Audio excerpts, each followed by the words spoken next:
This is me. I'm 20 years old and I'm a student athlete at Emerson College. And I'd like to think that so far I've been pretty successful in life. So like Sigmund Freud says, everything that makes me derives from my childhood. The first 12 years of my life were pretty important to my development, so that's what we're chatting about today. So let's start with the day it all began. I was born at 7 pounds 6 ounces and 19 inches long. And even though my brain was only a fourth of the size it is today, back then it contained the most neurons it's ever had. Weird, right? But we'll talk more about that later. In my first couple weeks of life, essentially all I did was eat, sleep, and poop. Those were the days. I was a pretty average baby. My rooting reflex was fully intact, so my mom always knew when I was hungry. And like most babies, my sense of taste was off the charts. I lost a pound of body weight and my mom totally freaked out. But it's okay because losing that water weight is actually normal. So I was born nearsighted, as babies are, and I loved human faces, as babies do.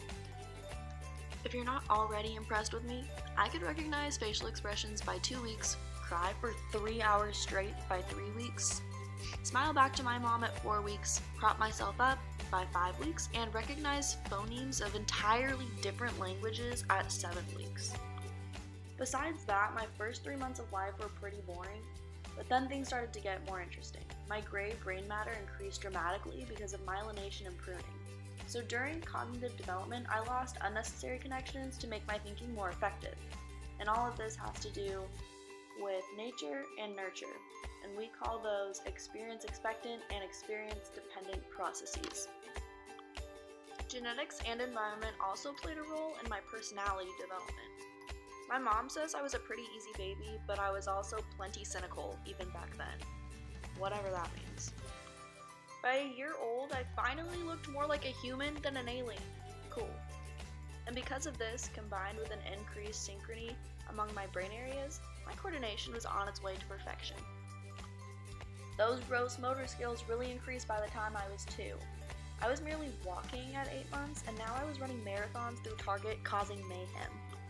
And even though Piaget probably underestimated my ability to understand, all of my exploring during the sensory motor stage did help me learn bodily and social skills. And because both of my parents are educators, there were a lot of emergent learning strategies in my household.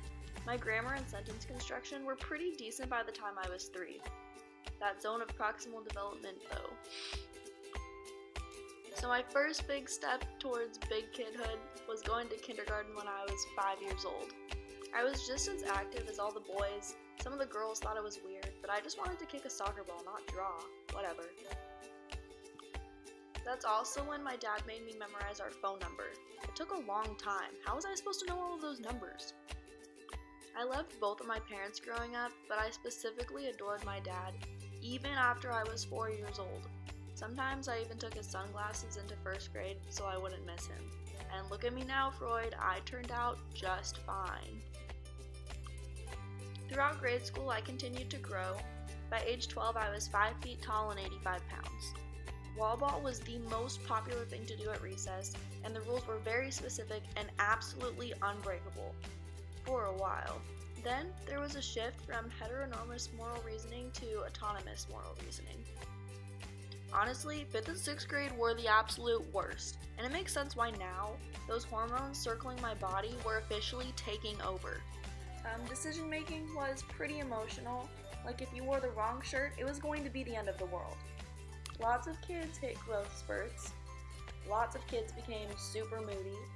But our minds were all expanding in some way, mostly through socio-cognitive conflicts. And many of those conflicts were the result of social status. We all knew who the cool kids were and who the weird kids were. In 6th grade, my best friend was Gianna, and we told each other everything. Also, she was obsessed with this kid Carter, so our friend groups always hung out together at breaks, so that they could talk to each other. Around the same time, my mom, dad, and I started arguing some, but it wasn't too bad. I was generally a pretty easy tween and into adolescence, just as 30% of kids are, because deep down I knew my parents were smart people, and honestly, I had a lot of room to grow. My parents are some of the greatest influence on something as complex and integrated as my development. Today I'm nearing emerging adulthood, and it's pretty wild, man. But that previous statement still stands. My brain's still developing, and I'm still learning.